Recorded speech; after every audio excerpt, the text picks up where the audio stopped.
بسم اللہ الرحمن الرحیم نحمد ونصلی ونسلم علی رسول الکریم اما بعد فاعوذ باللہ من الشیطان الرجیم بسم اللہ الرحمن الرحیم فیہا یفرق کل امر حکیم صدق اللہ مولانا العظیم۔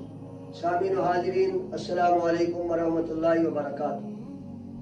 بحمد تعالی آج ہم شب برات کے حوالے سے وہ بات کرنے لگے ہیں، کیونکہ شب برات قریب ہے، چند دن باقی ہیں۔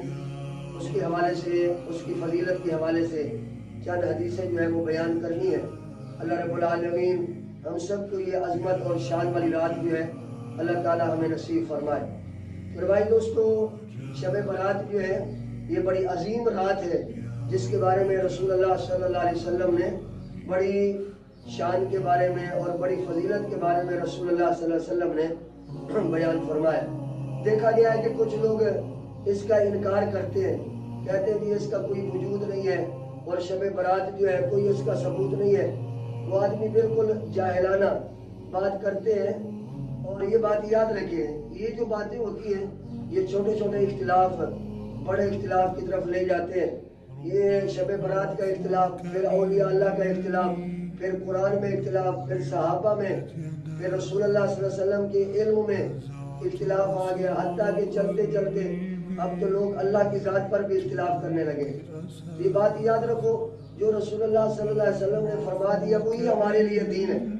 اگر اس چیز کو ہم مان کے چلیں گے نا تو کوئی اختلاف نہیں ہوگا، مسلمان سب یکجا ہو جائیں گے، سارے اختلافات ختم ہو جائیں گے۔ تو یہ میرے پاس جامع ترمذی شریف ہے، یہ آپ دیکھ رہے ہیں، اور یہ امام ابو عیسیٰ محمد بن عیسیٰ ترمذی ان کی یہ حدیثیں ہیں اس کے اندر، اور یہ ترمذی شریف کی جلد نمبر 1 ہے، اور صفحہ نمبر یہ 398 یہ صفحہ ہے۔ اور یہ دیکھ لیں، حدیث مبارکہ بھی لکھی ہوئی ہے، ہم عائشہ صدیقہ طیبہ طاہرہ سلام اللہ علیہا رضی اللہ تعالی عنہ، آپ فرماتی ہیں کہ ایک رات رسول اللہ صلی اللہ علیہ وسلم میرے حجرے مبارک میں تھے، میں نے دیکھا، پھر دیکھا کہ نہیں تھے۔ میں پریشان ہوئی کہ شاید کسی اور زوجہ محترمہ کی طرف چلے گئے ہیں، لیکن میں تلاش کرتی نہیں ملے، تو میں تلاش کرتے کرتے جنت البقیع میں چلی گئی۔